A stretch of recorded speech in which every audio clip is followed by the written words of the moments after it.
Hello world. Give me just a moment. I might have a cat begging me to come in a moment. I have dislodged something. Come back. What are you doing, camera? Oh goodness. I have truly dislodged something. There's the book. Okie dokie. Welcome to anyone who is here. I hope you are having a lovely Father's Day, lovely Sunday evening today. Yes, so hello, Deathshead. Always happy to see your kitty arrive in the chat. I hope you are having a good Father's Day. Yeah, a second.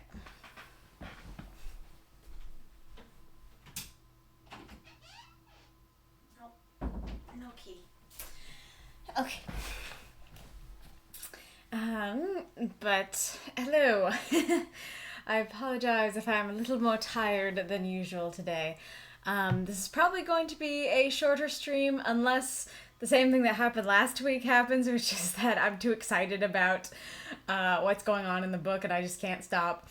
But as long as that doesn't happen, this will probably be a shorter stream. And I wanted to do this today because I ordered some stuff. I ordered some stuff for the stream, the channel. Two of them are very short books, and one of them is a game. And so I will probably be raring to go on those once they arrive, and they might be arriving tomorrow. So I really wanted to make sure that I read Pride and Prejudice for this week, that Lizzie and Mr. Darcy did not get left behind this week. So yes, I have brought out my good lamp.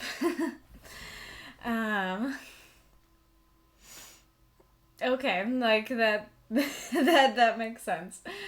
I'll have to think about that later. I'm just gonna do my thing for now and for today. But yes, I have to remember what what the titles are. No, not that way. The other way. This way. Sometimes I get the camera in the perfect position, and then other times I don't. No. Oh, gosh. There we go. I think that's all right. Okay. But yeah, so last time on Pride and Prejudice, Mr. Darcy returned. We, Elizabeth went to go meet with went to meet with Charlotte and Collins, and for the first time she met Lady Catherine, and Lady Catherine was not so great. Not so great as she had been advertised. And she likes to bombard people with questions. So that was fun. But then the highlight, of course, was Mr. Darcy showed up. And he showed up with, his nephews, I think, but only one of them was named. And the one that was named was Fitzwilliam, but I thought that Mr. Darcy's name was Fitzwilliam. And he was, kind of a decent guy. And we sat at the piano with him. But then we did get to have some alone time with Mr. Darcy, too. He showed up at the house and looked kind of surprised that Lizzie was the only one there. But yes, we had an awkward but also amazing conversation. It was a lot of fun. Let's see, where exactly did we? I think we ended with Charlotte being like, I think Darcy's in love with her, but it's not confirmed. And she's like, that'd be really cool if that were the case. Because I think that if it was revealed that he was in love with her, then she'd be into that. Because then she could, step on him and stuff like that. Let me go back here. Yep.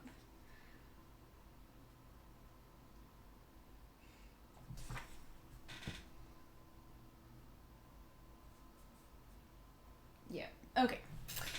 Hold on a sec. Oh, interesting. Well, dang. Okay, so apparently the books category is not at all what I thought it was.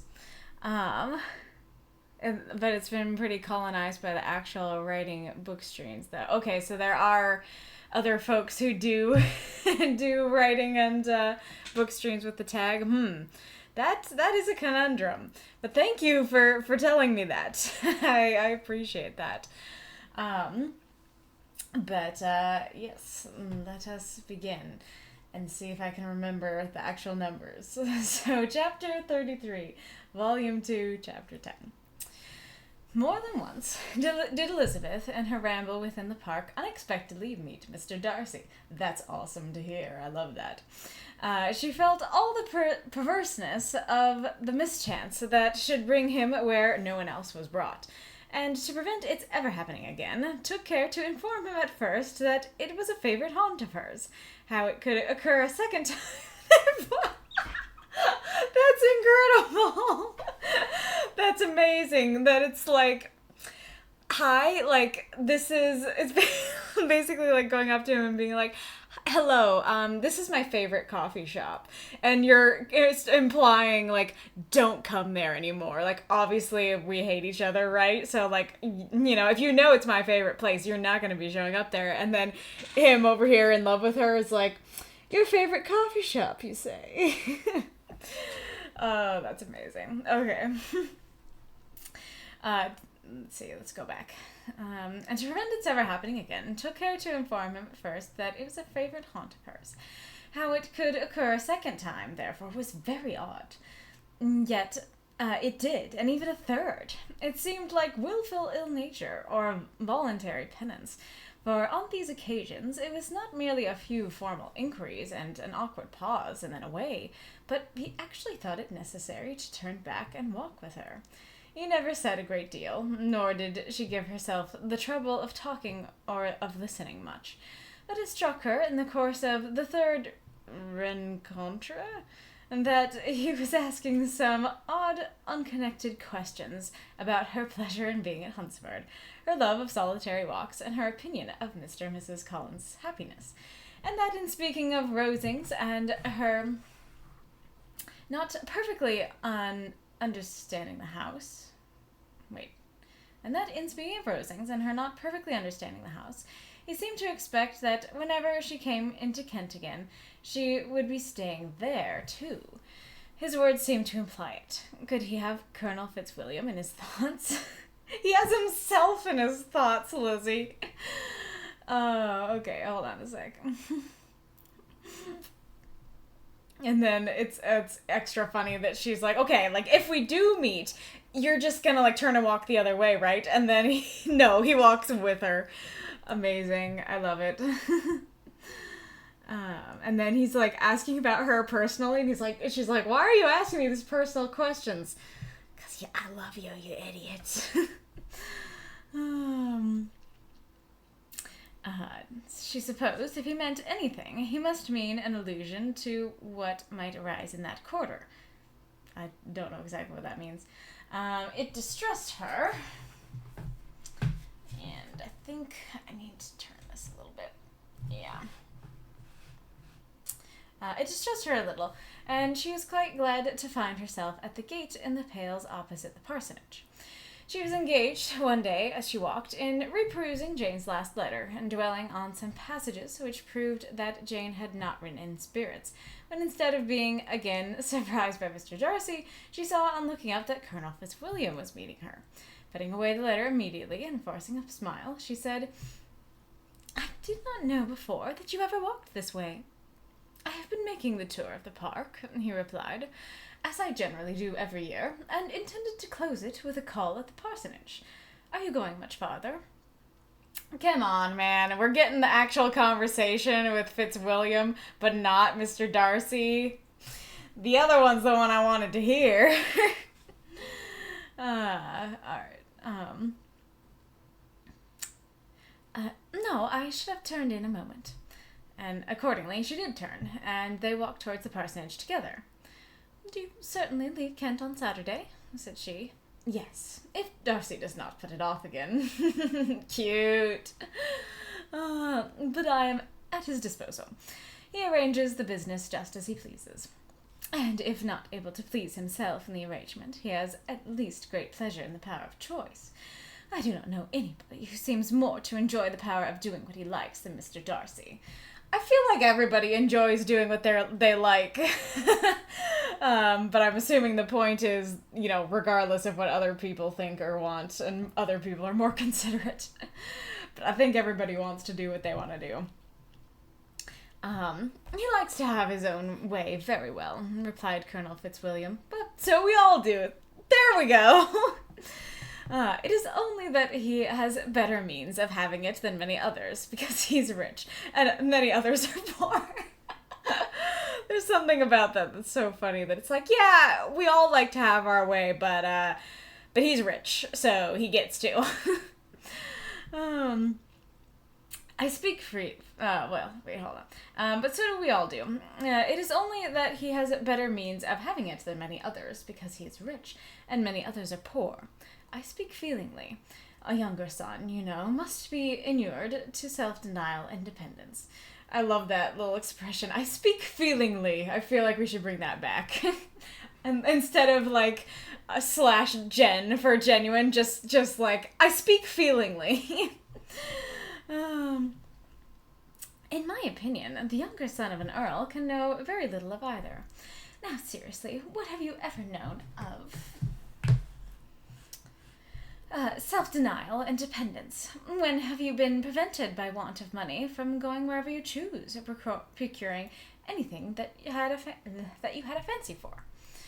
These are home questions, and perhaps I cannot say that I have experienced many hardships of that nature, but in matters of greater weight I may suffer from the want of money. Younger sons cannot marry where they like. That's interesting. So her response is like, yeah, okay, he's rich, but are you unable to do what you want because you're poor? And he's like, maybe I can do most of the things I want, but also I want money, and I don't have that, so I can't do everything I want. But I think that's a cool mentality, especially knowing her family situation where, they're not going to get the house when their dad dies, that she's like, hey, I still feel like I'm allowed to do what I want to do. I still feel free. I don't feel bitter and constrained and stuff like that. And that's a nice attitude to have. Let's see. Younger sons cannot marry where they like. Unless where they like women of fortune, which I think they very often do. Okay, is this the first time we're getting information that second sons or younger sons can't marry where they like in this book, or am I forgetting where they talked about that before? And then is she saying well, if the younger son wants to marry a rich lady, I think the parents are going to be okay with that. And a lot of the times they do want to marry rich ladies. Our habits of expense make us too dependent, and there are not many in my rank of life who can afford to marry without some attention to money. Is this, thought Elizabeth, meant for me? And she coloured at the idea, but recovering herself, said in a lively tone, And pray, what is the usual price of an earl's younger son? Unless the elder brother is very sickly, I suppose you would not ask above £50,000. I don't remember what Bingley and Darcy made. I want to say it was Bingley was 50,000, and then Darcy was either 51 or 60,000, but I might be remembering wrong. He answered her in the same style, and the subject dropped. To interrupt, wait, that's weird. The subject just dropped. I guess maybe because it is meant for her, and he's sad. He's like, oh yeah, I know you don't have that. To interrupt, a silence which might make him fancy her affected with what had passed, she soon afterwards said, I imagine your cousin brought you down with him chiefly for the sake of having somebody at his disposal. I wonder he does not marry to secure a lasting convenience of that kind. But perhaps his sister does as well for the present, and as she is under his sole care, he may do what he likes with her. No, said Colonel Fitzwilliam. That is an advantage which he must divide with me. I am joined with him in the guardianship of Miss Darcy. Oh, interesting. Are you indeed? And pray, what sort of guardians do you...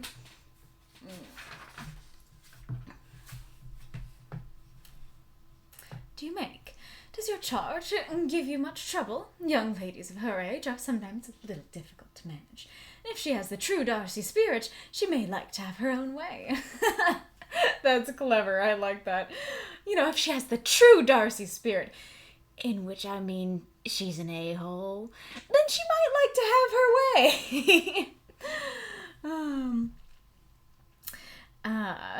As she spoke, she observed... Oh, I was also going to ask, have we been introduced how old she is? Or was it one of those things where we were told how old she is? I just couldn't calculate it because of the weird numbers. But I didn't think she was that much younger than them. As she spoke, she observed him looking at her earnestly, and the manner in which he immediately asked her why she supposed Miss Darcy likely to give them any uneasiness convinced her that she had somehow or other got pretty near the truth. She directly replied, "You need not be frightened. I never heard any harm of her. And I dare say she's one of the most tractable creatures in this world." Tractable? What does that mean? And am I even saying it right?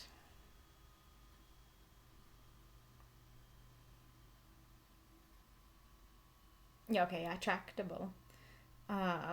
Easily managed or controlled, docile, yielding, easily worked, shaped, or otherwise handled, malleable. Okay. I thought it was like a compliment of like, oh, she's like really nice and sweet, but no, it's like she's easily manipulated. Let's see. You need not be frightened. I never heard any harm of her. I dare say she is one of the most tractable creatures in the world. Also, you've never met her. How and why are you saying this? She is a very great favorite with some ladies of my acquaintance, Mrs. Hurst and Miss Bingley. Okay. I guess that's why she's saying that.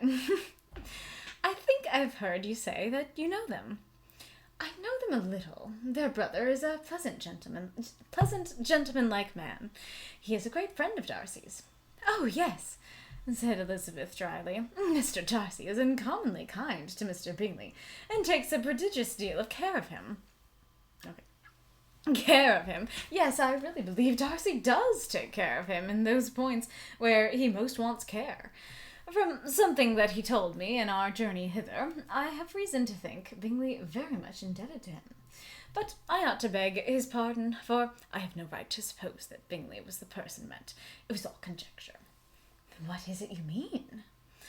It is a circumstance which Darcy, of course, would not wish to be generally known, because if it were to get around to the lady's family, it would be an unpleasant thing. You may depend upon me not mentioning it. And remember that I have not much reason for supposing it to be Bingley.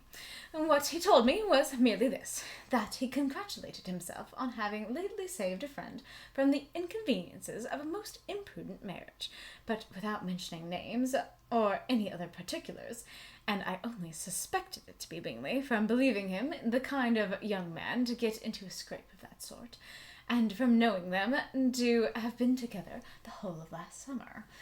Ooh, spicy. Okay. So I it's hard to tell if this is gonna be true or not. But, of course, from the sounds of it, sounds like Darcy's the reason that Jane and Bingley are not together right now. So if it's true, I'm curious why he would do that. Because I'm still on the train of, I think that Darcy has his reasons. Now granted, maybe in this case he didn't. Maybe he was genuinely being an a-hole in this case. But I'd like to think not. I'd like to think that if this is true, he had his reasons, or it's not true. I don't know if there would be some reason, like if Bingley married Jane, then Darcy couldn't marry Lizzie. But that seems a little odd, so I don't think so. So yeah, I don't really know why he would do that if that's true, but that is an interesting development for sure, and certainly is gonna put the fires of anger underneath Elizabeth, more than they already are there. It's gonna stoke what's already there. Or maybe no, it's gonna pour gasoline on what's there. It's gonna go up, in a conflagration. Did Mr. Darcy give you his reasons for this interference? I understood that there were some very strong objections against the lady. What arts did he use to separate them?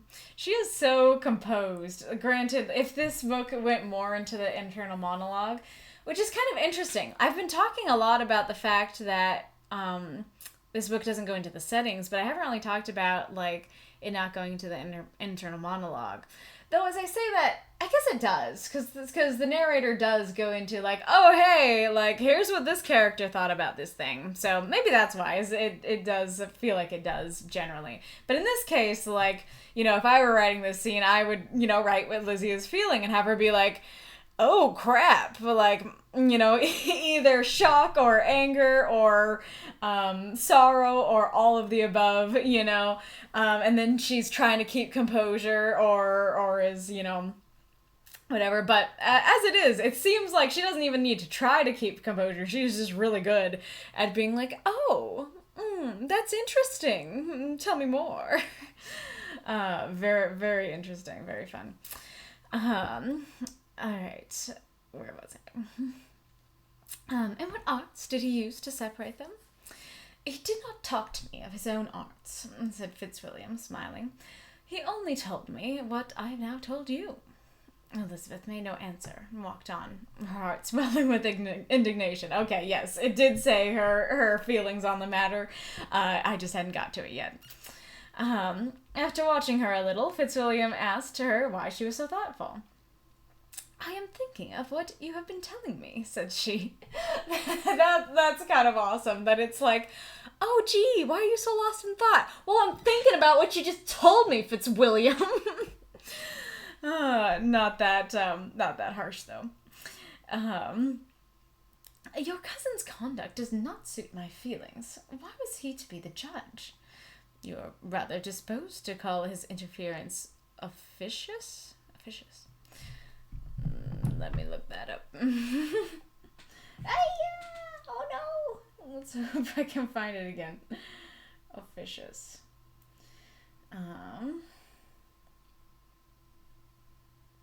Objectively aggressive in offering one's unrequested and unwanted services, help, or advice. Meddlesome. Marked by a proceeding from such forwardness. And then obsolete, ready to serve, obliging. I think it's the first one. So, meddlesome. Okay. Can I find it again? It definitely didn't open straight up to it. Okay. Come here, book.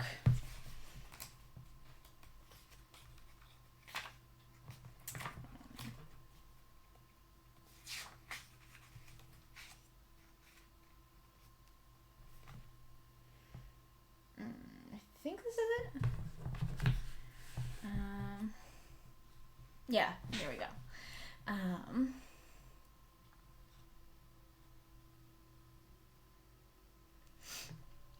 I'm sure this is another one that I'm sure was natural in that day and age, but your cousin's conduct does not suit my feelings is like the first thing that she said that like doesn't seem as composed and stuff like that, because like if somebody was like, your cousin's conduct, it does not suit my feelings, it's like, I'm sorry, but he didn't really care about your feelings, man. You know?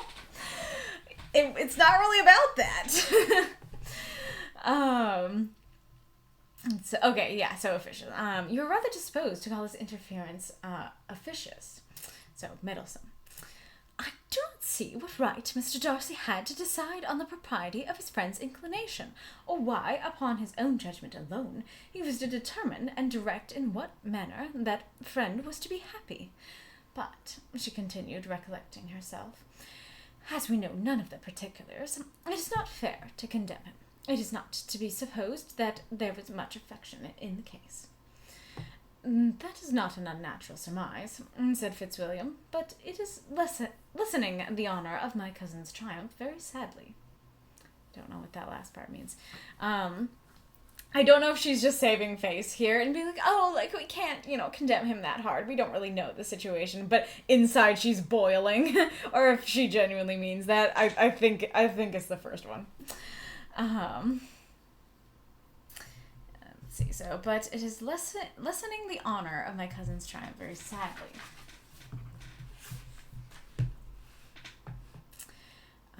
This was spoken jestingly, but it appeared to her so just a picture of Mr. Darcy, that she would not trust herself with an answer, and therefore, abruptly changing the conversation, talked on indifferent matters till they reached the parsonage.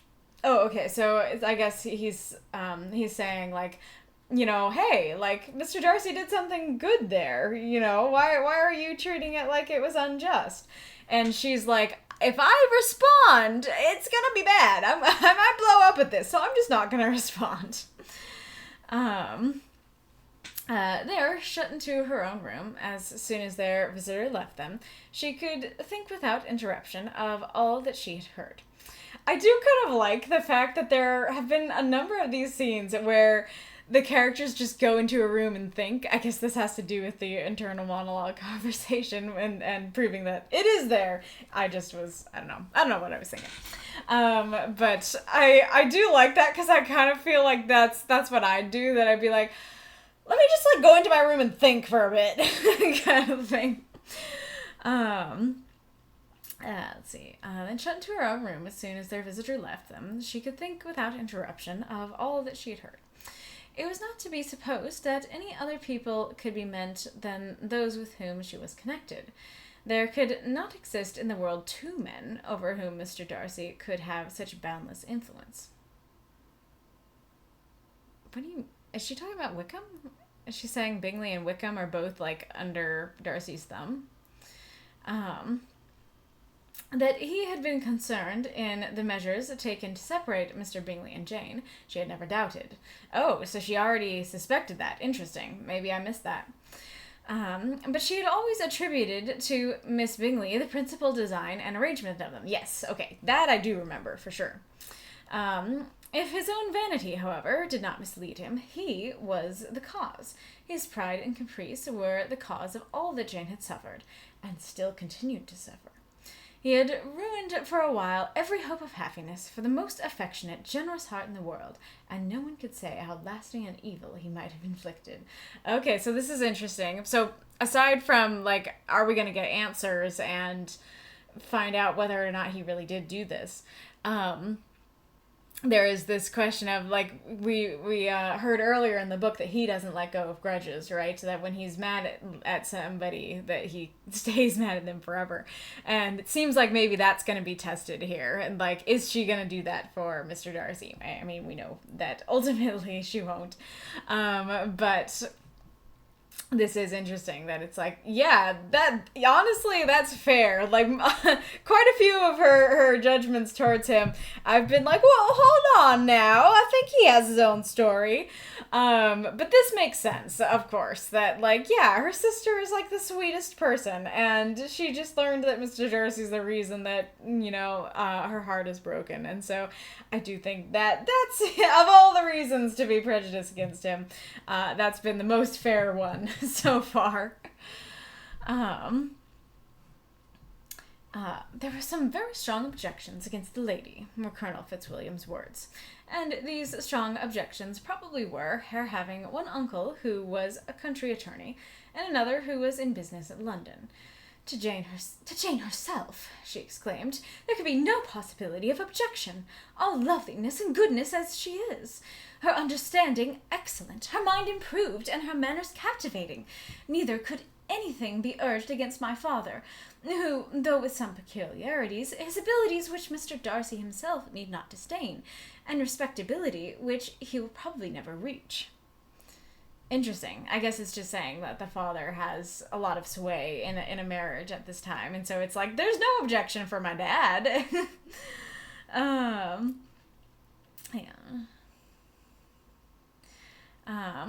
When she thought of her mother, indeed, her confidence gave way a little. But she would not allow that any objections there had material weight with Mr. Darcy, whose pride, she was convinced, would receive a deeper wound from the want of importance in his friends' connections than from their want of sense. So she's saying, like, he wants to feel important, and so he's gonna like my mom, but my mom doesn't really have her wits about her. Oh, goodness. And she's quite decided at last that he had been partly governed by this worst kind of pride, and partly by the wish of retaining Mr. Bingley for his sister. Interesting. The agitation and tears which the subject occasioned brought on the headache, and it grew so much worse towards the evening that, added to her unwillingness to see Mr. Darcy, it determined her not to attend her cousins to Rosings, where they were engaged to drink tea. Mrs. Collins, seeing that she was really unwell, did not press her to go, and as much as possible prevented her husband from pressing her. But Mr. Collins could not conceal his apprehension of Lady Catherine's being rather displeased by her staying at home. I mean, that's fair. She is going to be displeased, and you're the one who's going to have to bear it. But you know what? I'm okay with that. Alrighty, Roo.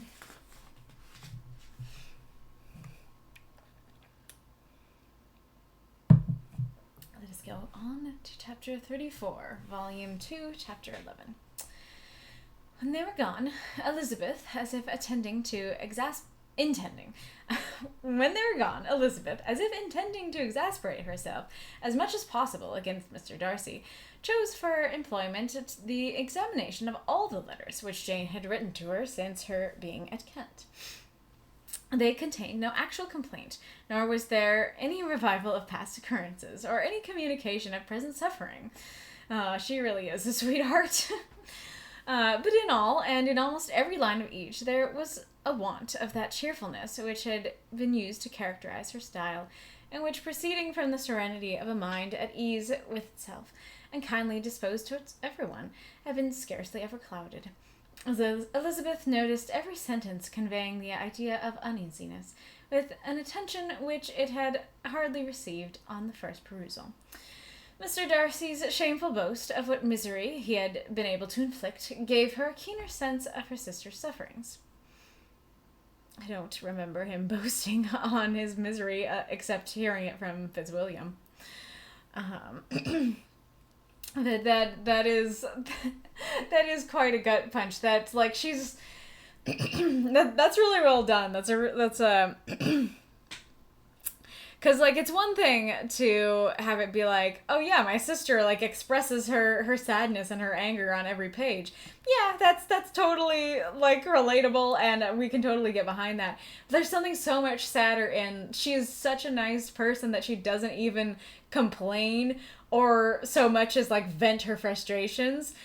It's just like, yeah, she is so sweet and cheerful and stuff, and that sweetness and cheerfulness is missing from her words. Did I hear a meow?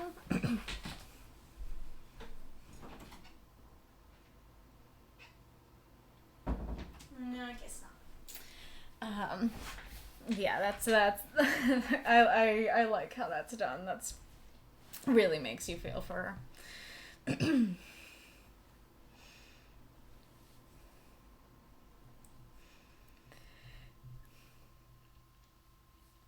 It was some consolation to think that his visit to Rosings was to end on the day after the next, and a still greater that in less than a fortnight she should herself be with Jane again, and enabled to contribute to the recovery of her spirits by all that affection could do.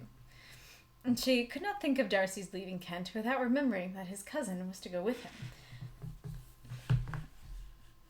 But Colonel Fitzwilliam had made it clear that he had no intentions at all, and agreeable as he was, she did not mean to be unhappy about him. I mean, maybe it's just my modern sensibilities, but I don't feel like he closed the door. Elizabeth could now be uninterested in him because it's like, oh, like he backs up Darcy too much. Can't get behind that. But I don't think Fitzwilliam totally closed the door on her. He just didn't make a move. But maybe at this time, not making a move is saying, not interested in that way. While settling this point, she was suddenly aroused by the sound of the doorbell, and her spirits were a little fluttered by the idea of its being Colonel Fitzwilliam himself, who had once before called late in the evening, and might now come to inquire particularly after her. I love the spirits were a little fluttered. That's adorable. Love that too. Hi, Siv. Hey there, just dropped by to say hi. Have a good read. Thank you so much. Really appreciate your support. Alright.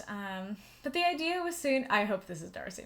But the idea was soon vanished, and her spirits were very differently affected when, to her utter amazement, she saw Mr. Darcy walk into the room. Heck yeah, alright, we are getting to the good stuff with this, at this part of the book. In an hurried manner, he immediately began an inquiry after her health, imputing his visit to a wish. Oh, that's so cute! Just so, presumably he was at Rosings, and, Charlotte was like, oh yeah, she has a really bad headache, she's not doing well. And then he comes to the house, and then it's like, are you okay? and she's like, you're the reason I'm not okay. You're the reason I have a headache. In a hurried manner, he immediately began an inquiry after her health, imputing his visit to a wish of hearing that she were better. She answered him with cold civility. He sat down for a few moments, and then, getting up, walked around the room. Elizabeth was surprised, but said not a word. After a silence of several minutes, he came towards her in an agitated manner, and thus began. Oh, what's he gonna say? In vain I have struggled. It will not do. My feelings will not be repressed. You must allow me to tell you how ardently I admire and love you. Ooh, I did not expect a confession to come this soon, especially not after the news we just got. And I don't think that this is gonna be, well, what do I not think this is gonna be? I mean, this definitely isn't gonna be the moment that they get together.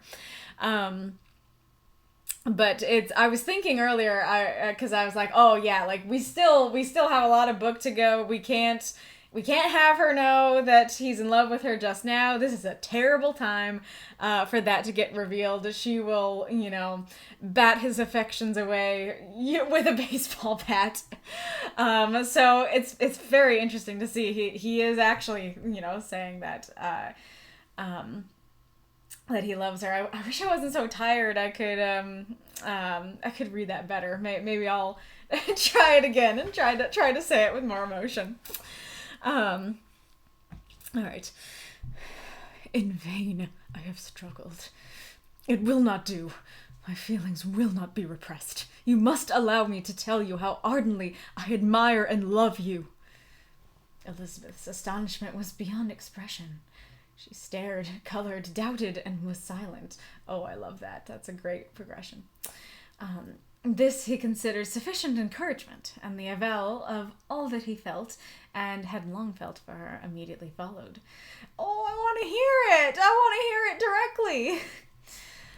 He spoke well, but there were feelings besides those of the heart to be detailed, and he was not more eloquent on the subject of tenderness than of pride. His sense of her inferiority, of its being a degradation of the family obstacles which judgment had always opposed to inclination, were dwelt on with a warmth. Wait, hang on a second.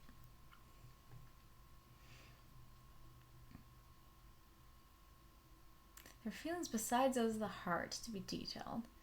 Is not more eloquent on the subject of tenderness and of pride.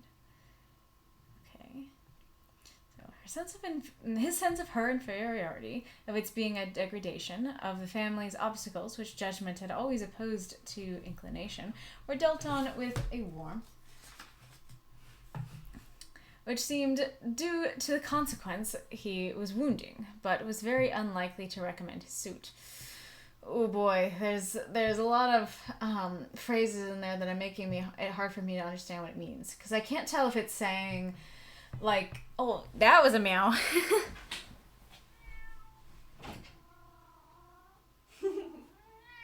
Yeah. Hello. Hello, kitty. I can't tell if it's saying that, he, Yeah, kitty. Oh my goodness. Oh my goodness.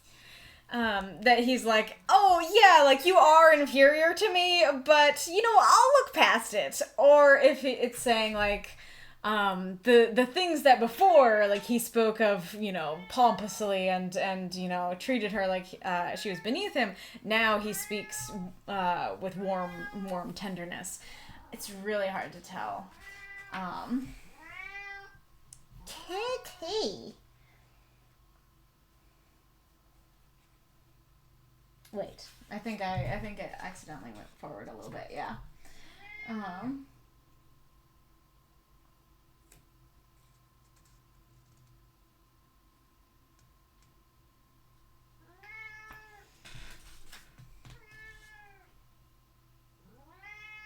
Yeah, I'm not sure. Hopefully, it gets cleared up as we can continue. Hello. Baby. Meow. Meow, meow, meow. Ah. Oh no! Oh no! I tried to save the book and then I messed up the camera. Oh, kitty. Oh no. Oh no. Oh crap. My goodness. Oh my goodness. Okay. There you go.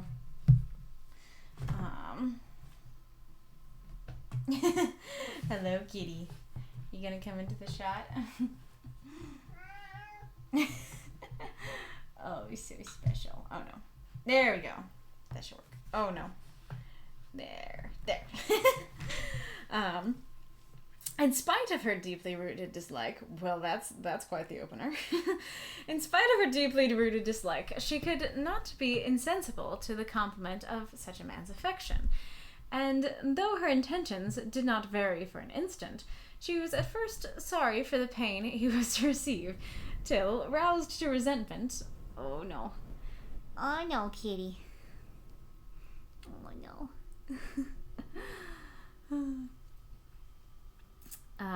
Till roused to resentment by his subsequent language, she lost all compassion and anger. Oh, yep. That's about what I expected. I am surprised that she lasted as long as she did, even though it's not exactly clear how long she lasted. I'm surprised that she was even a little bit sensitive to him.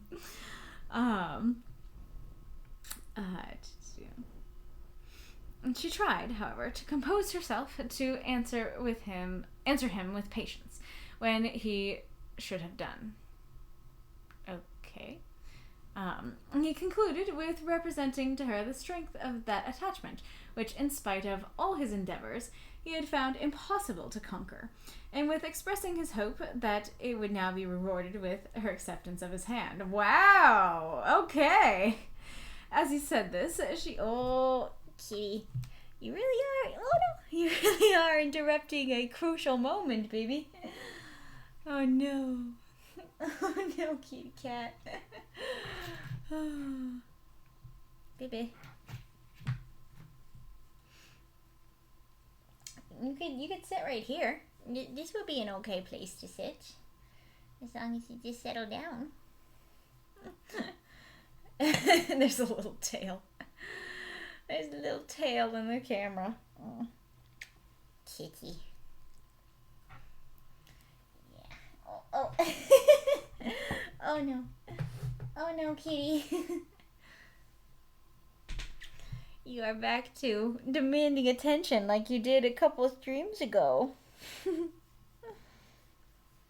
You're very hard to focus. Do you want to sit with me on my chair? That would be better. Now don't you be stepping on the power button again.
Hello? Am I back now? I don't know how that happened, because it wasn't even the mute button. Like, the bar slid. The bar slid to the bottom, so that I don't know how Bella would have done that, but I don't know what else could have done that. But I'm glad it was an easy fix.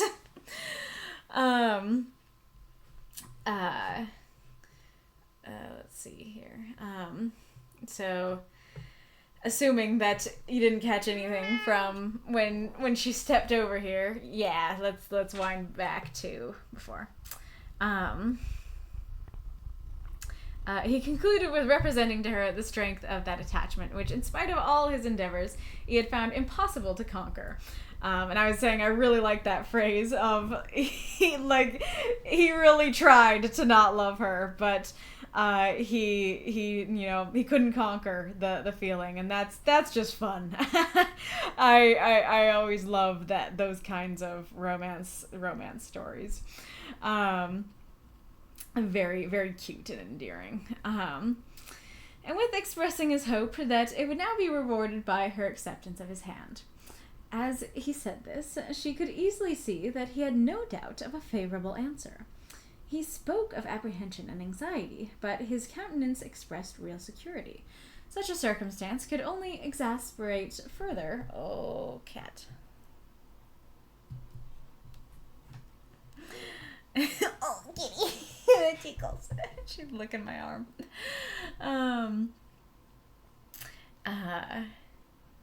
Could only exasperate further. And when, let me finish the paragraph, baby. Such a circumstance could only exasperate further. And when he ceased, the color rose into her cheeks, and she said, it ended on, she said. But yeah, so it seems like his pride might actually be getting in the way in this case, because he has no idea that she hates him. And I feel like he's smarter than that. I feel like he's usually portrayed as someone who is, smarter than most people in the room. So it's very interesting that he has no idea that she hates him. And no doubt. And like, going back to the pride thing, it might just be that he thinks too highly of himself, that he's like, of course you're gonna say yes. But it doesn't, maybe I'm just thinking too highly of him, but it doesn't feel in the same way as Colin's, like, having no like, self-awareness and doesn't think that anyone could ever think so low of him as Lizzie does. But I don't know. I'm interested to see them actually talk now.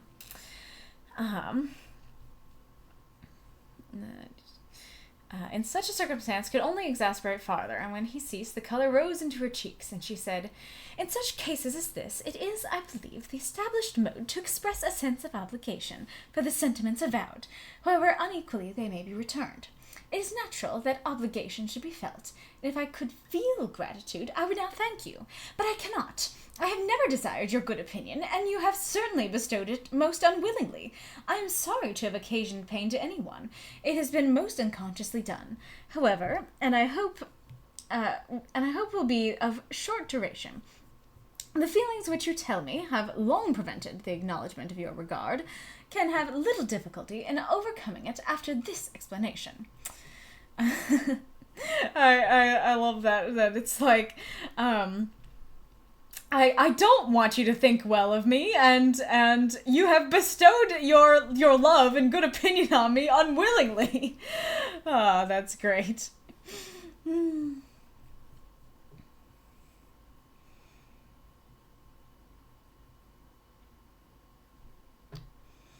I don't know what she means by have these feelings which you tell me have long prevented the acknowledgement of your regard. I guess maybe she's saying, like, you haven't acknowledged your own feelings.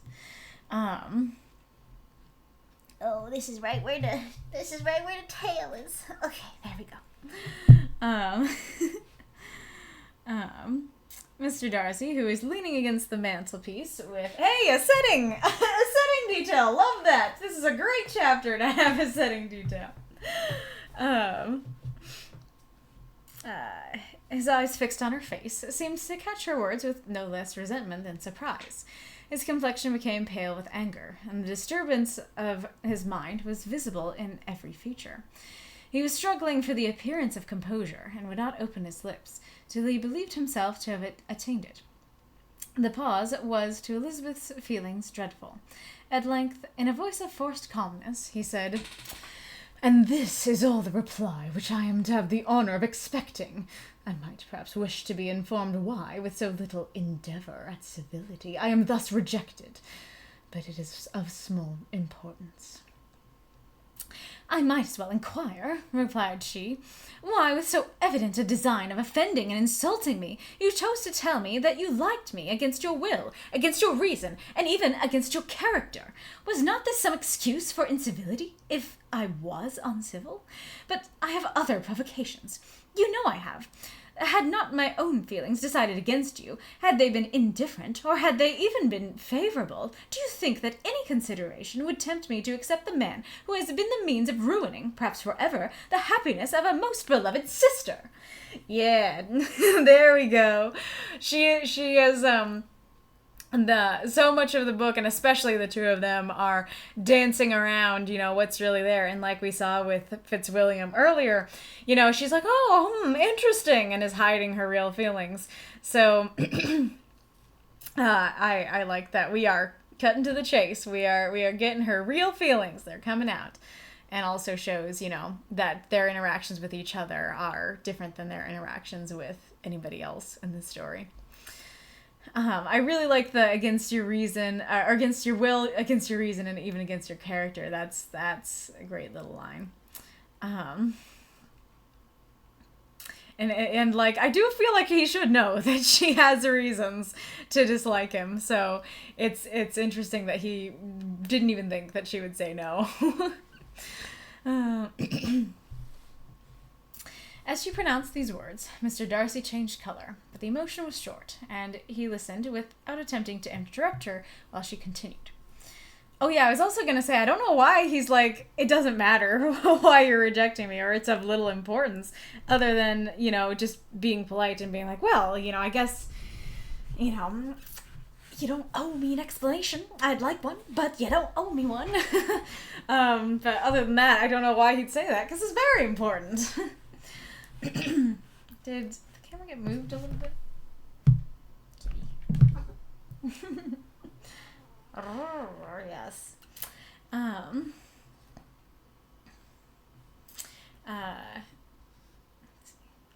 "I've every reason in the world to think ill of you. No motive can excuse the unjust and ungenerous part you acted there.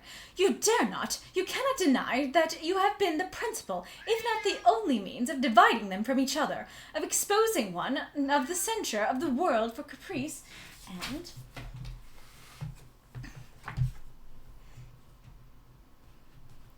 instability, the other to its derision for disappointed hopes, and involving them both in misery of the acutest kind." She paused, and saw with no slight indignation that he was listening with an air which proved him wholly unmoved by any feeling of remorse. He even looked at her with a smile of affected incredulity. Yeah, I can see that. I think she wants out now. You want out, baby?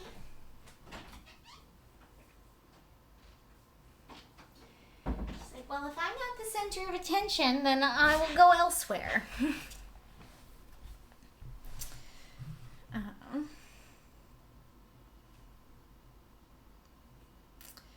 "Can you deny that you have done it?" she repeated. With assumed tranquillity, he then replied, "I have no wish of denying that I did everything in my power to separate my friend from your sister, or that I rejoice in my success. Towards him I have been kinder than towards myself." Interesting. Okay, so it was true. We still haven't heard his reasons, but it genuinely was true. Elizabeth disdained the appearance of noticing this civil reflection, but its meaning did not escape, nor was it likely to conciliate her. I think that means, like, appease. "But it is not merely this affair," she continued, "on which my dislike is founded. Long before it had taken place, my opinion of you was decided. Your character was unfolded in the recital, which I received many months ago from Mr. Wickham. On this subject, what can you have to say? In what imaginary act of friendship can you here defend yourself? Or under what misrepresentation can you here impose upon others? You take an eager interest in that gentleman's concerns, said Darcy in a less tranquil tone, and with a heightened colour. Who that knows what his misfortunes have been can help feeling an interest in him. His misfortunes, repeated Darcy contemptuously. Yes, his misfortunes have been great indeed. And of your infliction, cried Elizabeth with energy. You have reduced him to his present state of poverty, comparative poverty. There she is.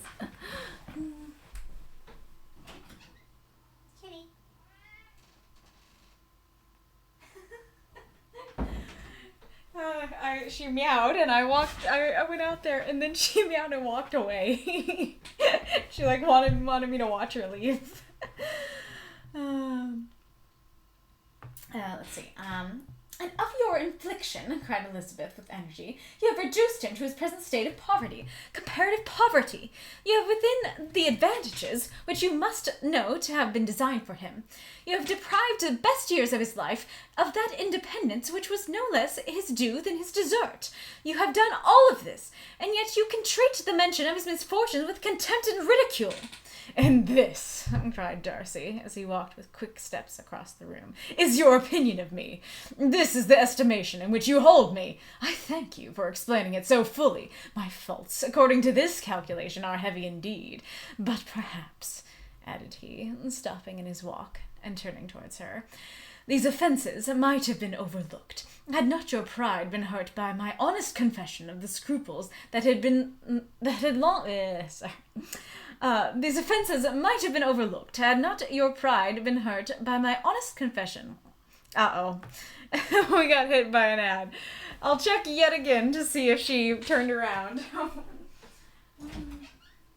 She sure did. Come in, kitty. I don't know if you can hear that sound, but she just made the silliest noise. Oh, sweetie. She might just want me to go to bed. Granted, it is it is my bedtime, so she does have a point. But we got important stuff. We got important stuff that we're reading right now. Oh, yeah, the kitty.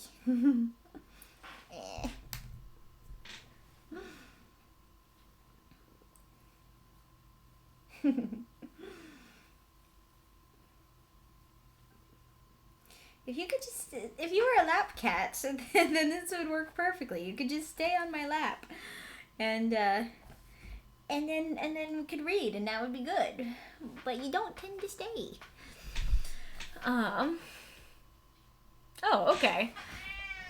That's it says. I also checked the books category and there are 0 videos of actual video game, just people reading. Okay, so maybe it really has been commandeered by the book people, by the actual book people. So maybe it's okay to keep using it, but I don't know if it would be better to use like art or something like that. Could be something worth trying out. Yeah, I know. I think books is fine. Alright. Alrighty. Okay, let me restart the paragraph. It's what the other reader's using. Yeah, fair. If it's what they're using, then it should be okay then. My goodness. I would turn the camera to her if it wasn't so finicky. Kitty. The book camera, I mean. Yeah, so I'm going to start the paragraph again. And this, cried Darcy, as he walked with quick steps across the room, is your opinion of me. This is the estimation in which you hold me. I thank you for explaining it so fully. My faults, according to this calculation, are heavy indeed.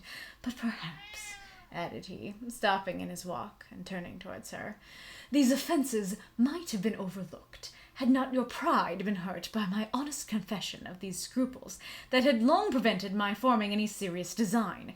These bitter accusations might have been suppressed, had I with greater policy concealed my struggles, and flattered you into the belief of my being impelled and by unqualified, unalloyed inclination, by reason, by reflection, by everything. But disguise of every sort is my abhorrence. Nor am I ashamed of the feelings I related. They are natural and just. Did you expect me to rejoice in the inferiority of your connections? To congratulate myself in the hope of your relations, whose condition in life is so decidedly beneath my own? Okay, so we did get the answer to... we did get the answer to what I was asking before, if he really is, still looking down on them, and he definitely is. Even if, granted, I guess he could have been trying to conceal it last time, and now he's not concealing it, but regardless of what he meant last time, he definitely thinks that she and her family's situation is beneath him. But I'm curious, so, they might have been overlooked, and not your pride been hurt by my honest confession of the scruples that had long prevented my forming any serious desire. Okay, so he's saying, I didn't, seriously approach you and ask for your hand because of your family. Because I didn't want to marry into your family. Okay. And then he's saying, this accusation might have been suppressed. I, with greater policy, concealed my struggles and flattered you into the belief of my being impelled by unqualified, unalloyed inclination. I like this phrasing, but I don't know what it means. And I also really like by reason, by reflection, by everything. That's really cool. And I can totally see that he does not like to be fake. So I guess he's saying, I could have pretended it didn't bother me that your situation is beneath mine, but I didn't want to disguise that. And you know what? I kind of admire that, to be honest. I'd rather that, a guy came to me and asked for my hand and was honest about, hey, I'm not thrilled about your family situation. And, hopefully tried to be as polite as possible. And granted, he might not have been polite in his delivery. But, I tried to be as polite as possible and be like, hey, granted, I ain't happy about that, but, I do love you. Okay, kind of thing. I'd much rather that than him pretend he's totally fine with it, and then, after we're married, I learn he's not fine with it. Kitty? Yes, Kitty? Meow. Oh, baby.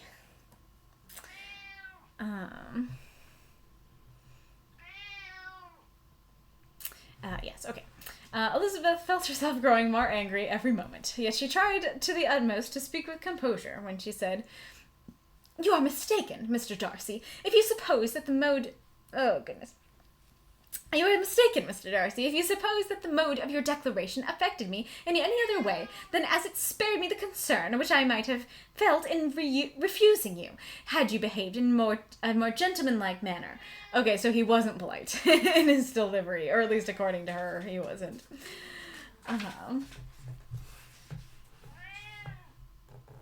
She saw him start at this, but he said nothing, and she continued.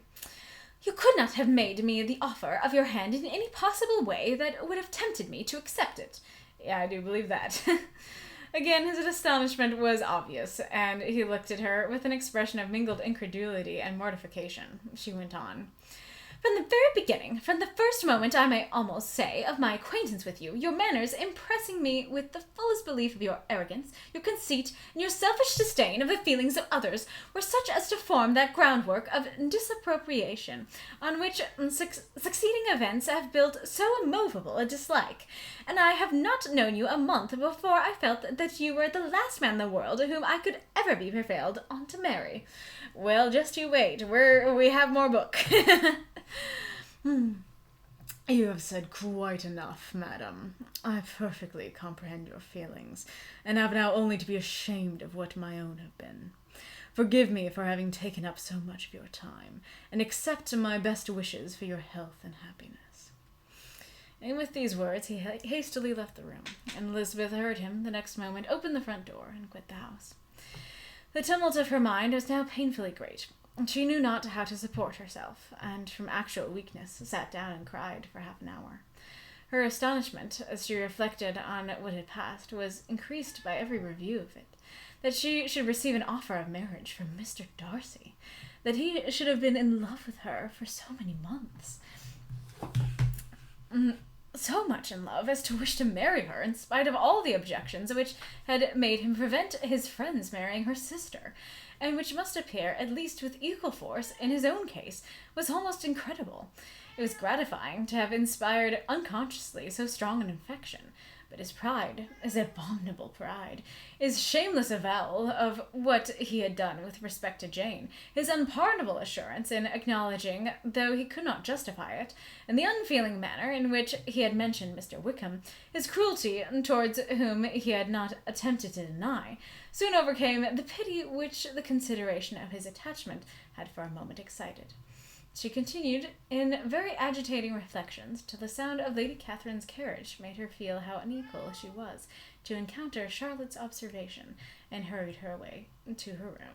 And hurried her away to her room. All very fair thoughts. That is interesting. That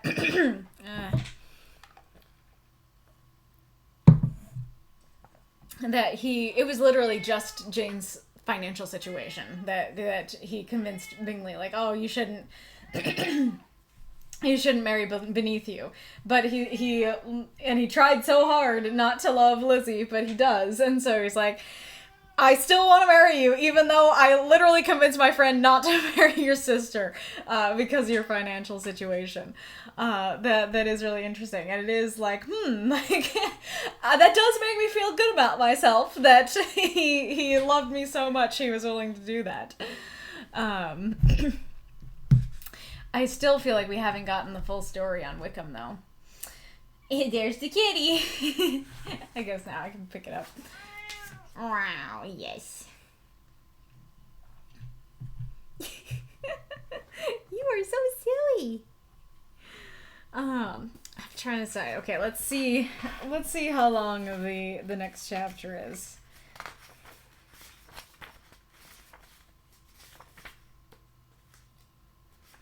Well, it's a little bit long, but it's all a letter from Darcy.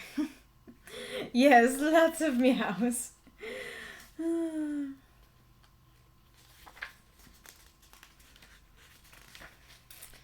I don't know, man. Like I said, I'm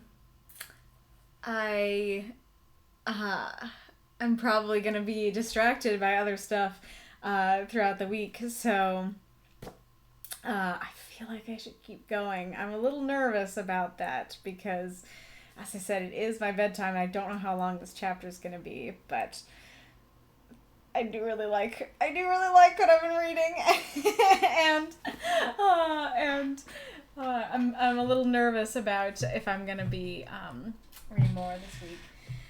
Kitty, unless the kitty prevents me from lavishing my affections upon the book, from reading the book. Oh, cute kitty.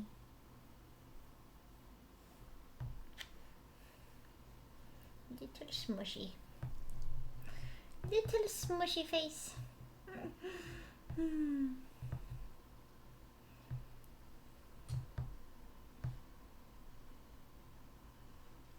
Yeah, that was a wild ride. I was not expecting that. And granted, like, now that I have read it, even though when I started I was like, oh, this is a terrible time because she hates him, that's actually kind of why it was a good time, because that, like, it can't, I'm seeing now that it couldn't be, because I guess I was thinking, like, that she would realize that he's in love with her and then maybe slowly come around, and stuff like that, and, like, she would realize it without him confessing or anything, and so, but this is interesting that, like, she got it all out there, right? That it actually was more explosive, that he said he loves her, he asked for her hand in marriage, but, you know, his pride got in the way, and he, spoke ill of her financial situation. and she exploded at him and expressed all her feelings. And now that I've read it, it does feel like that did need to happen for them to actually end up falling in love. That it makes more sense that, especially because this is like I was saying, that she keeps her cards close to her chest and so often does not express her true feelings. And so this makes sense that she did need to blow up and express those feelings and get them out there. And now they can pick up the pieces from there, and I'm curious where they're going to go. And if Darcy's letter is going to be like, hey, I still love you, you know, or if it's going to be like, all right, I now hate you, have a good life. But it was very long, and so I feel like if it's the latter, it probably wouldn't be that long. So, let's see if we can, do this, kitty. Can we?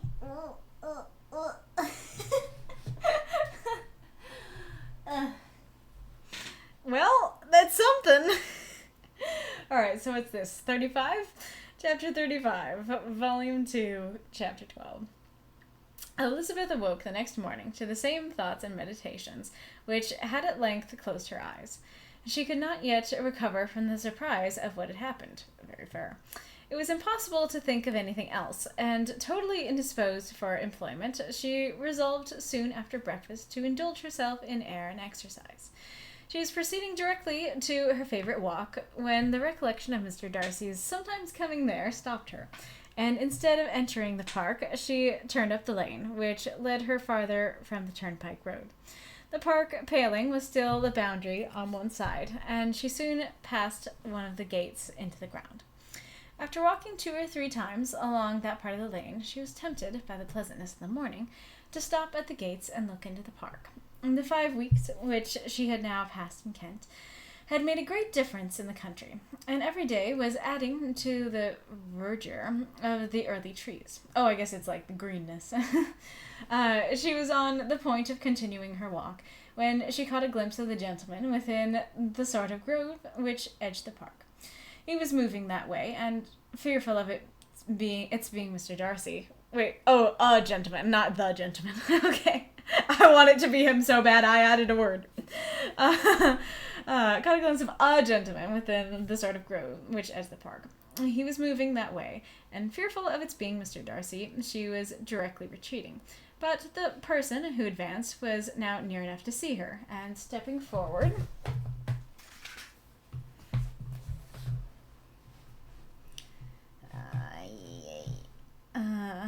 with eagerness pronounced her name. She had turned away, but on hearing herself called, though in a voice which proved it to be Mr. Darcy, she moved again towards the gate. She's walking faster. Amazing. He had by that time reached it also, and holding out a letter, which she instinctively took, said with a look of haughty composure, "I have been walking in the grove some time in the hope of—" Oh, that's Darcy. "I have been walking in the grove some time in the hope of meeting you. Will you do me the honor of reading that letter?" And then, with a slight bow, turned again into the plantation, and was soon out of sight. With no expectation of pleasure, but with the strongest curiosity, Elizabeth opened the letter, and to her still increasing wonder, perceived an envelope containing 2 sheets of letter paper, written quite through, in a very close hand. The envelope, okay, kitty. Oh, baby. Oh, there you go. Okay.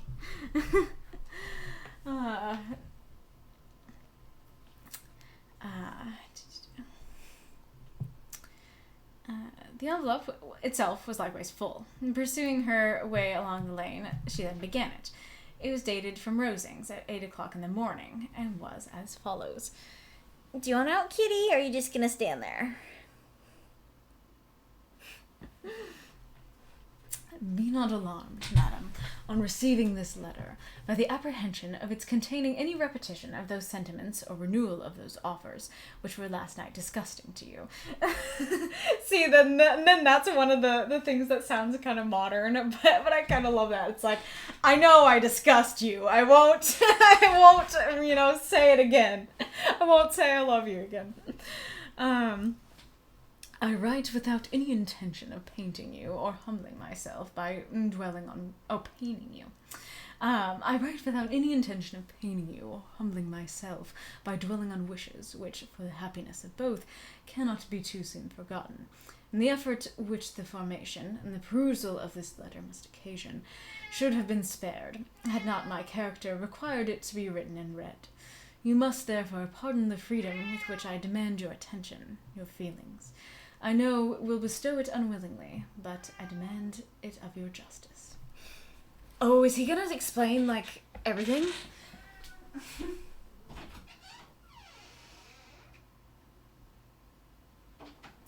Is he gonna explain, what the whole thing with Wickham was and why, go through everything and go, here's why I treated you this way on our meeting. Here's why I treated Wickham this way.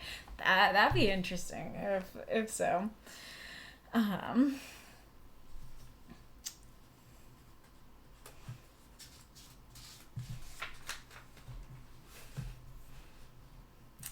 Two offenses of a very different nature. Oh, wait. Is that correct? Yeah, that's correct. Okay. Two offenses of a very different nature, and by no means of equal magnitude, you last night laid to my charge. I think it is. I think I might bring the mic closer. I don't know if it's difficult to understand me when I do that voice.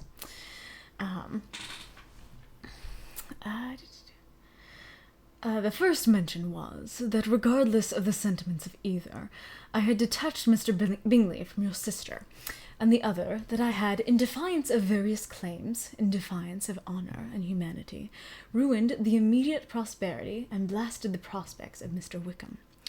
Wilfully and wantonly to have thrown off the companion of my youth, the acknowledged favourite of my father, a young man who had scarcely any other dependence than on our patronage, and who had been brought up to expect its exertion, would be a depravity, to which the separation of two young persons, whose affection could be the growth of only a few weeks, could bear no comparison.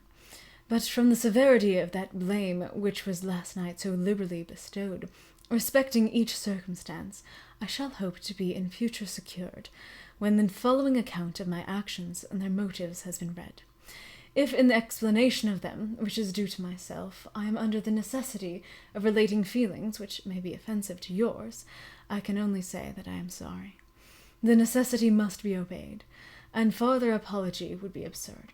I had not been long in Hertfordshire before I saw, in common with others, that Bingley preferred your eldest sister to any other young woman in the country.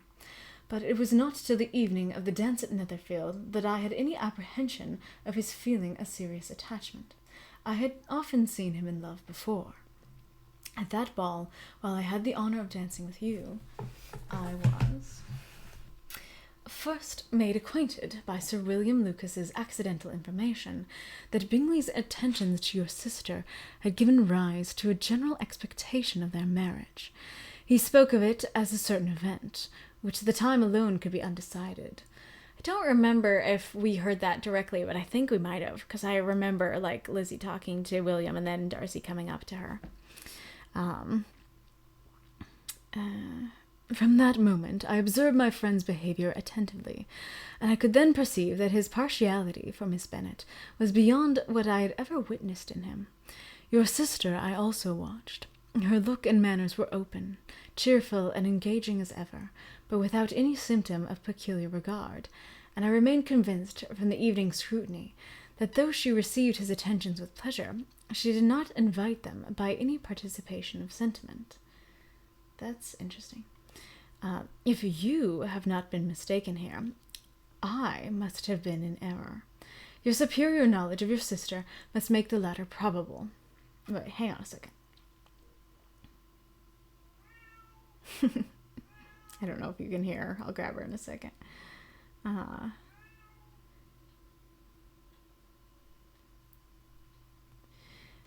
So I guess... Well, wait a second. Come here, babe.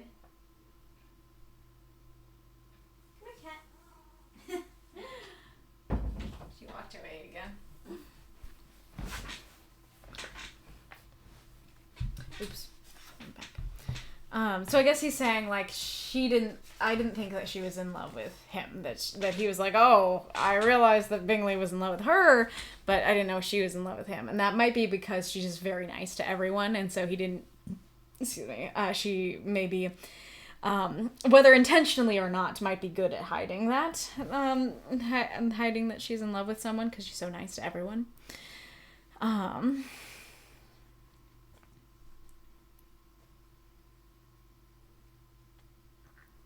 And so he's saying, like, okay, she was in love with him, and you told me last night that she was in love with him, and so I must have been mistaken.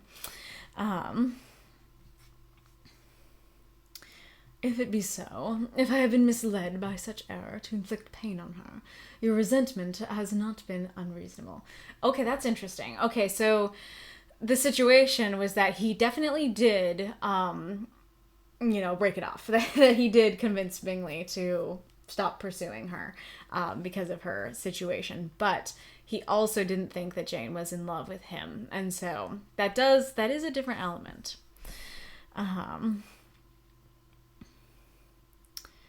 But I shall not scruple to assert that the serenity of your sister's countenance and air was such as might have given the most acute observer a conviction that, however amiable her temper, her heart was not likely to be easily touched. That I was desirous of believing her indifferent is certain, but I will venture to say that my investigations and decisions are not usually influenced by my hopes or fears. I did not believe her to be indifferent because I wished it. I believed it on impartial conviction, as truly as I wished it in reason. My objections to the marriage were not merely those, which I last night acknowledged to have required the utmost force of passion to put aside. In my own case, the want of connection could not be so great an evil to my friend as to me. But there were other causes of repugnance, causes which, though still existing, and existing to an equal degree in both instances, I had myself endeavoured to forget, because they were not immediately before me. These causes must be stated, though briefly. The situation of your mother's family, though objectionable, was nothing in comparison of that total want of propriety so frequently, so almost uniformly betrayed by herself, by your 3 younger sisters, and occasionally even by your father. Interesting. So he thinks that her sisters, her younger sisters, and her dad are impolite. Interesting. That's especially interesting regarding like what Elizabeth was thinking. I think about Fitzwilliam a moment ago. That was that she's like, oh, like he can't have any objections about my dad. My dad's great. And Darcy's like, I have objections about your dad.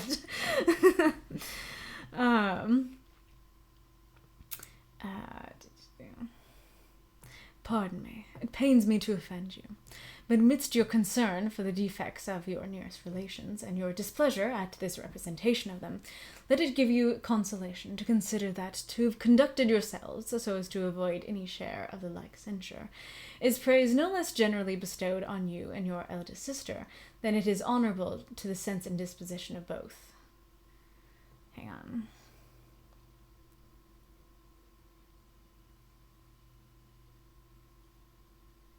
Oh, I see. So he's saying you and your sister. I'm not.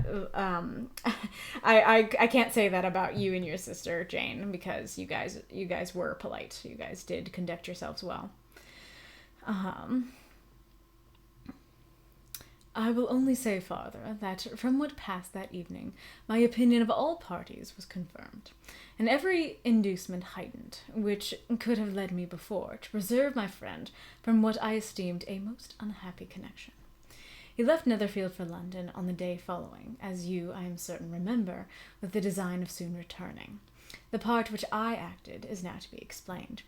What was I going to say? It's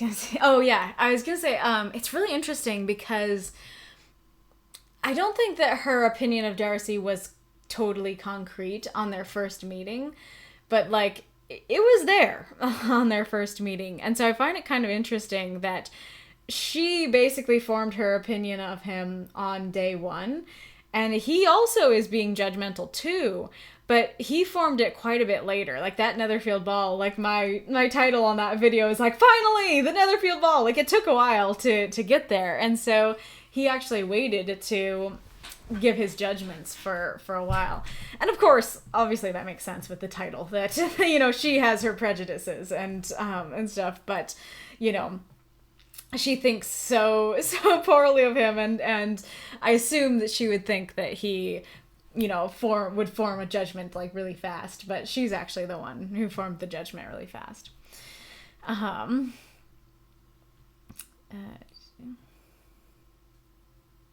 His sister's uneasiness had been equally excited with my own.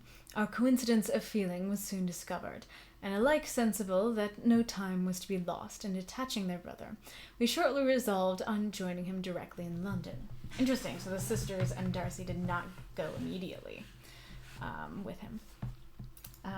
We accordingly went, and there I readily engaged in the office of pointing out to my friend the certain evils of such a choice. I described and enforced them earnestly.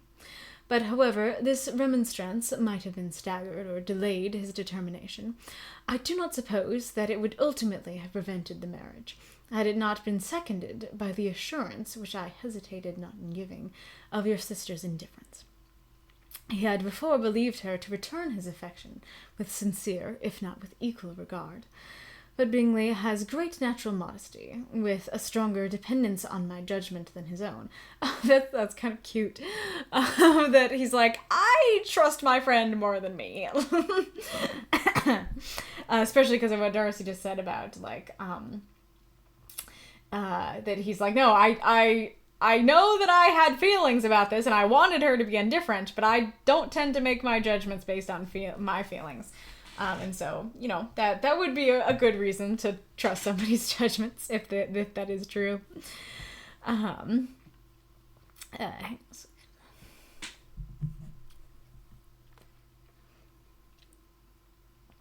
It'd be really interesting to go back to the Netherfield Ball chapter and see if it sounded like if there's clues that Jane is kind of hiding her affection, because I don't remember because it could be like, it's even possible that her family was like, try to hide it.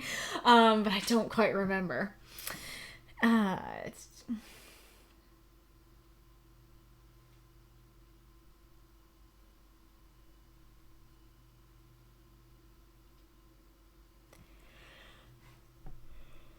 To convince him, therefore, that he had deceived himself was no very difficult point. To persuade him against returning into Hertfordshire, when that conviction had been given, was scarcely the work of a moment. I cannot blame myself for having done thus much. There is but one part of my conduct in the whole affair on which I do not reflect with satisfaction. It is that I condescended to adopt the measures of art so far as to conceal from him your sister's being in town. I knew it myself, as it was known to Miss Bingley, but her brother is even yet ignorant of it. That they might have met without ill consequence is perhaps probable, but his regard did not appear to me enough extinguished for him to see her without some danger. Perhaps this concealment, this disguise, was beneath me. It is done, however, and it was done for the best. On this subject, you're still saying it was done for the best? I mean, I guess Lizzie just rejected you, and so you're probably like, oh yeah, like, okay, I'm not happy my love got rejected, but at least I don't have to marry beneath me. And so maybe he's like, neither of us are going to be marrying beneath us, and so I'm still happy with the decision. Oh boy.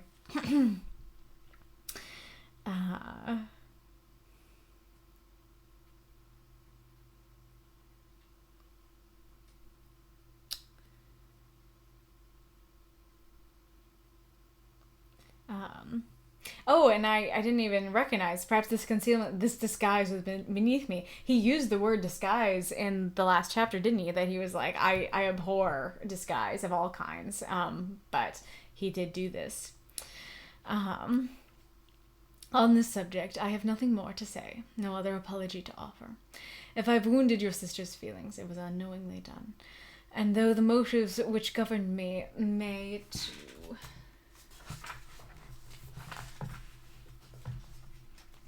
You very naturally appear insufficient, I have not yet learned to condemn them. With respect to that other more weighty accusation of having injured Mr. Wickham, I can only refute it by laying before you the whole of his connection with my family. Of what he has particularly accused me, I am ignorant. But of the truth of what I shall relate, I can summon more than one witness of undoubted veracity. Mr. Wickham is the son of a very respectable man, who had for many years the management of all the Pemberley estates, and whose good conduct in the discharge of his trust naturally inclined my father to be of service to him. And on George Wickham, who was his godson, his kindness was therefore liberally bestowed. My father supported him at school, and afterwards at Cambridge. Isn't Cambridge also a school? He supported him at school, and he supported him at another school.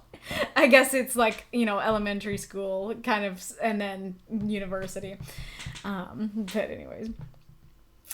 my father supported him at school, and afterwards at Cambridge.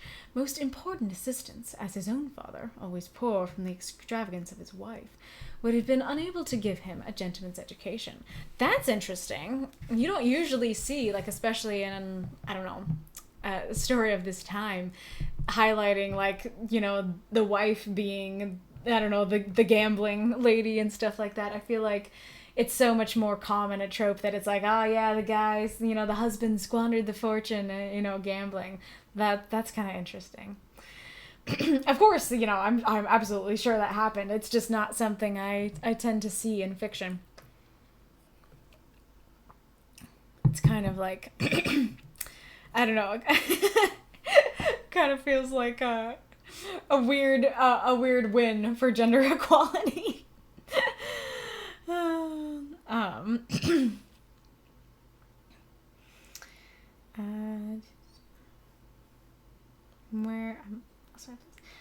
There it is. My father was not only fond of this young man's society, whose manners were always engaging, he had also the highest opinion of him, and hoping the church would be his profession, intended to provide for him in it. As for myself, it is many, many years since I first began to think of him in a very different manner. The vicious propensities, the want of principle, which he was careful to guard from the knowledge of his best friend. Who is his best friend? Is that your dad? The want of principle, which he was careful to guard from the knowledge of his best friend, could not escape the observation of a young man of nearly the same age with himself, and who had opportunities of seeing him in unguarded moments, which Mr. Darcy could not have. Here again I shall give you pain. To what degree, you only can tell. But whatever may be the sentiments which Mr. Wickham has created, a suspicion of their nature shall not prevent me from unfolding his real character. It adds even another motive. My excellent father died about 5 years ago, and his attachment to Mr. Wickham was to the last so steady that in his will he particularly recommended it to me to promote his advancement in the best manner that his profession might allow, and if he took orders, desired that a valuable family living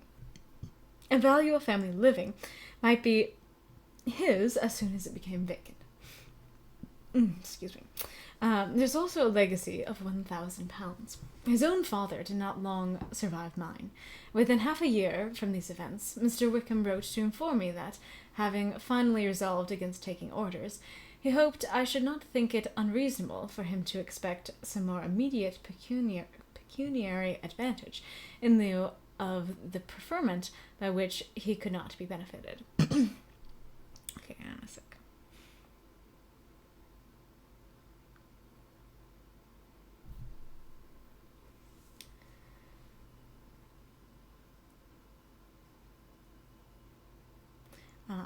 He had some intention, he added, of studying law, and I must be aware that the interest of £1,000 would be a very insufficient support therein.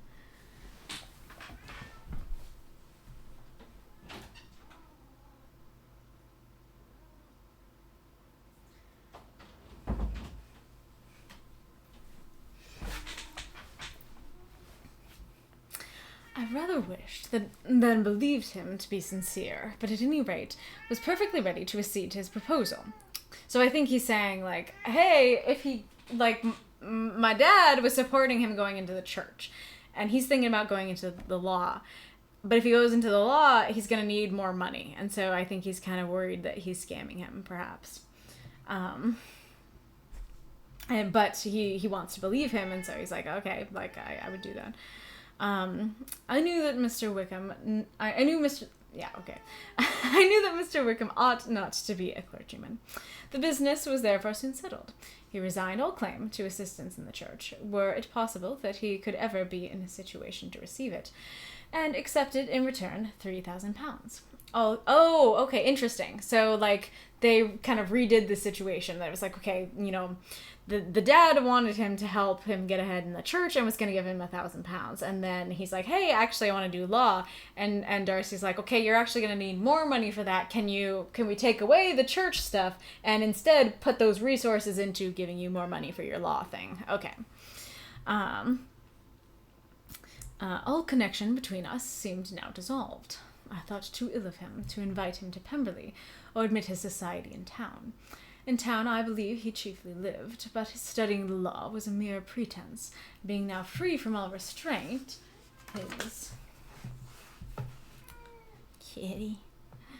his life was a life of idleness and dissipation. For about 3 years I heard little of him, but on the decease of the incumbent of the living which had been designed for him, he applied to me again by letter for the presentation. His circumstances, he assured me, and I had no difficulty in believing it, were exceedingly bad. He had found the law a most unprofitable study, and was now absolutely resolved on being ordained, if I would present him to the living in question, of which he trusted there could be little doubt, as he was well assured that I had no other person to provide for, and I could not have forgotten my revered father's intentions.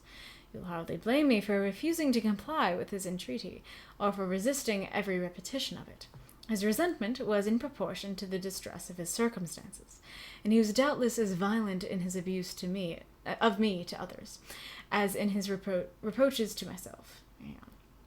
His resentment was in proportion to the distress of his circumstances. He was doubtless as violent in his abuse of me to others, and in his reproaches to myself. After this period, every appearance of acquaintance was dropped. How he lived, I know not. But last summer he was again most painfully obtruded on my notice. I must now mention a circumstance. Wait, hold on, let's pause there. Okay, so this is really interesting. So I think he's saying that, like, everything that I said about the law and church things, and then he gets all the money to go into law, and he just kind of spends it frivolously. And then he comes to Darcy and he's like, hey, you know, I tried the law thing. It didn't go so well. Can I, like, maybe have the church thing again?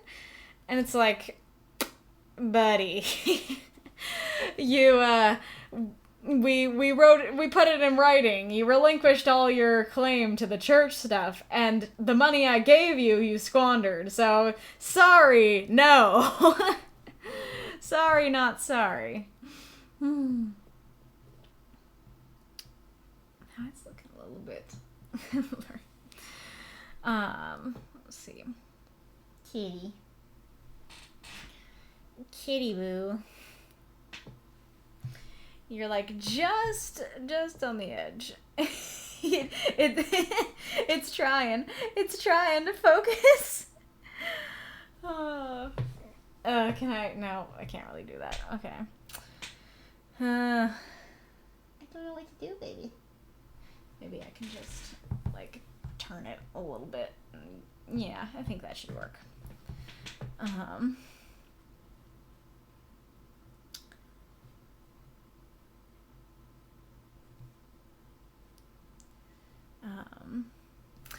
But last summer, he was again most painfully obtruded on my notice. What is going on here?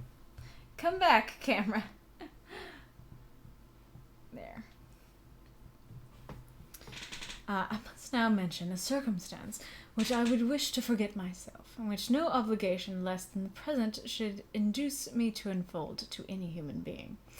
Having said thus much, I feel no doubt of your secrecy. My sister, who is more than 10 years my junior, okay, so that's a little clue on her age, was left to the guardianship of my mother's nephew, Colonel Fitzwilliam, and myself. About a year ago, she was taken from school, and an establishment formed for her in London, and last summer she went with the lady who presided over it to Ramsgate, and thither also went Mr. Wickham, undoubtedly by design, for there...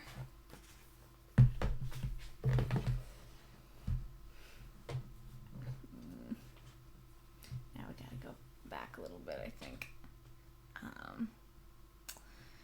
And... oh no.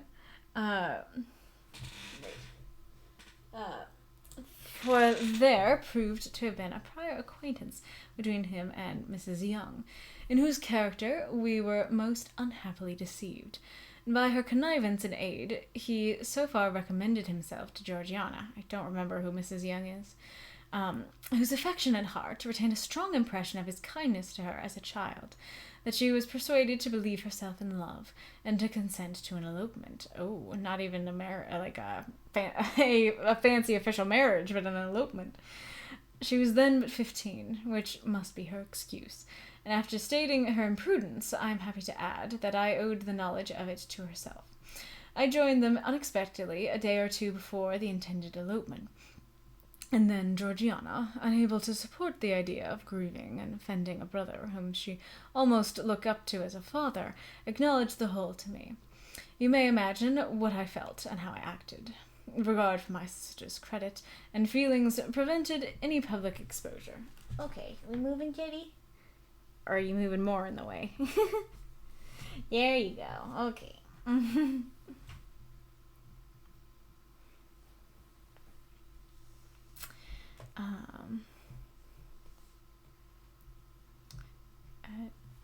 Maybe. Little ear. Oh no, Kitty. Oh no.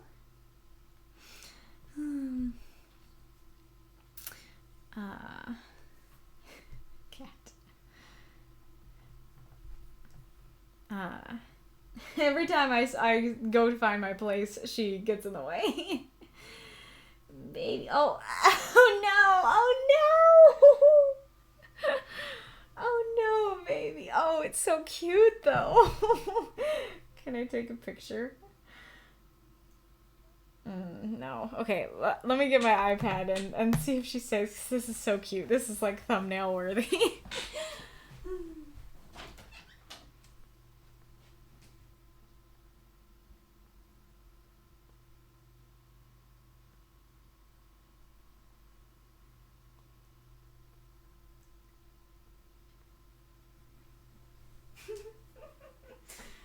Oh, cat.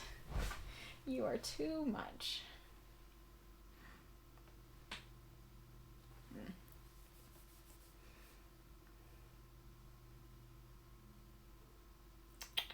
Bella, look at me.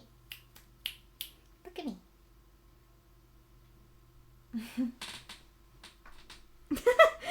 Tried to move into her eyes, but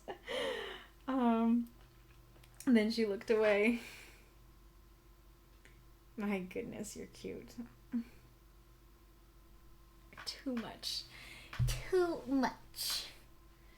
Too much to handle. Oh my goodness. No, that's not better.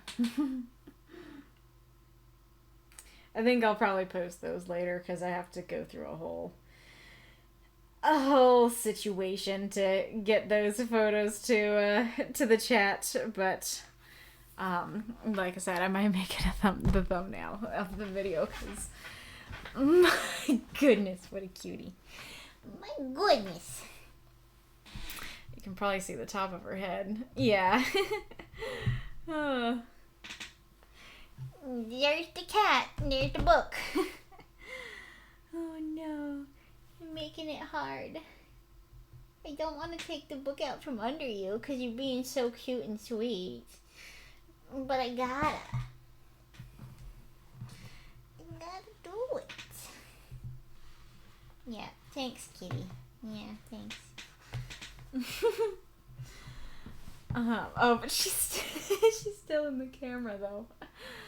Oh no, baby. Now the camera is nothing but fluff. Nothing but fluff.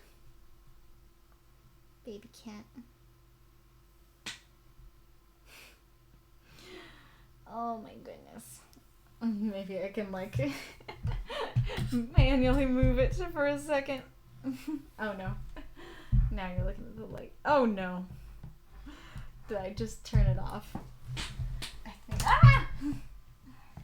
think I might have.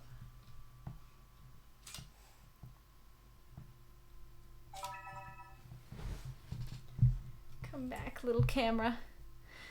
Come back, little camera. Yep, there we go. Still fluff. Well, maybe I can still read it. So maybe I'll still read it, and unfortunately you won't be able to see it. But okay, let's see.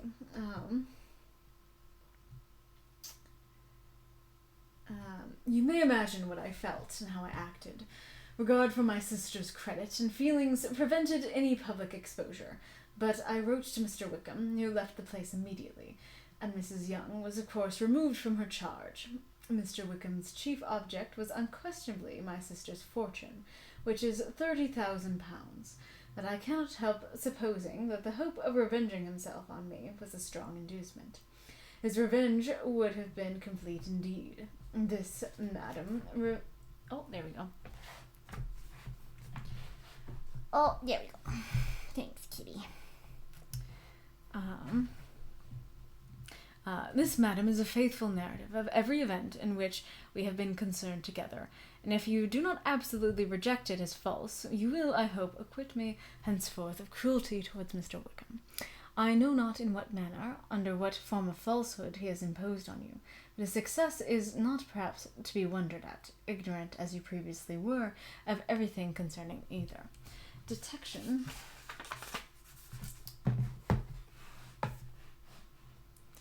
could not be in your power, and suspicion certainly not in your inclination.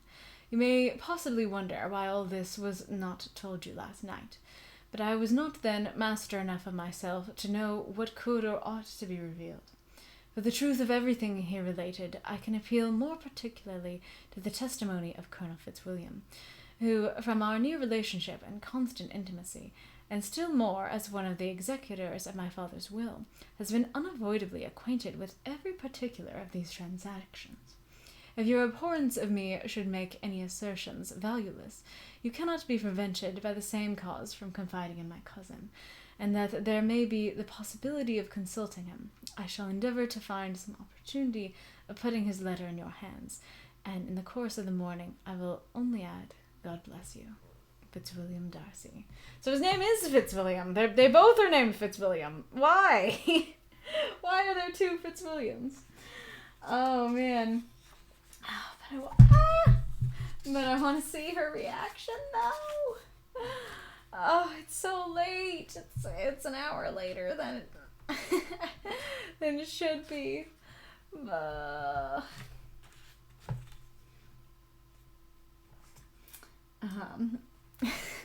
I kind of want to read like a paragraph of the next chapter just to get a little bit of her reaction.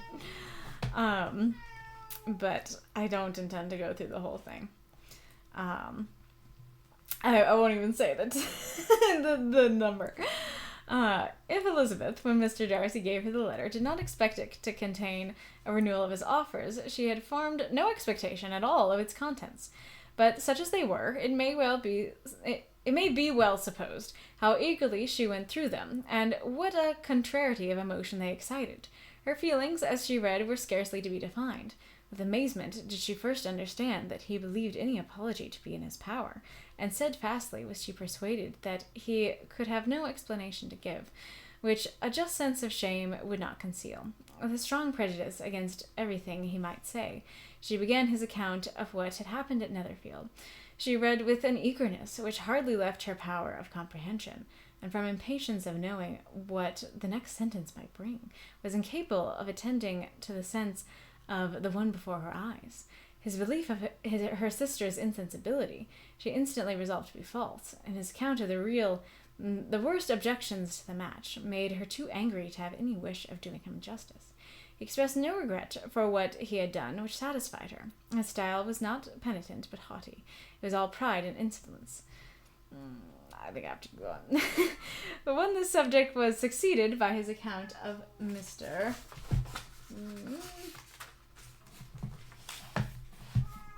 Wickham, when she read with somewhat clear attention a relation of events which, if true, must overthrow every cherished opinion of his worth, and which bore so alarming an affinity to his own history of himself, her feelings were yet more acutely painful and more difficult of definition.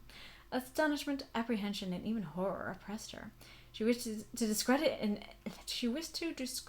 entirely, repeatedly exclaiming, "This must be false! This cannot be! This must be the grossest falsehood!" When she had gone through the whole letter, though scarcely knowing anything of the last page or two, put it hastily away, protesting that she would not regard it, that she would never look at it again. Okay. My cat is protesting, my camera is protesting, and my own body is protesting in its tiredness. So I think that's an acceptable place to leave it.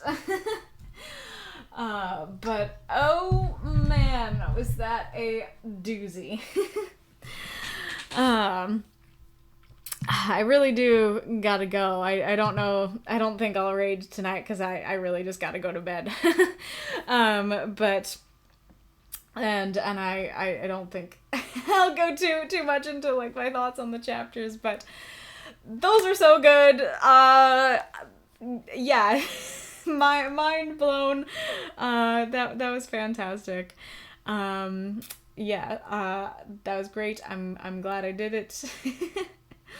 I will see you all next time. I hope you have had a good time yourselves. But yes, good night, goodbye. Have a good evening, night, morning, whatever time it is for you. Goodbye.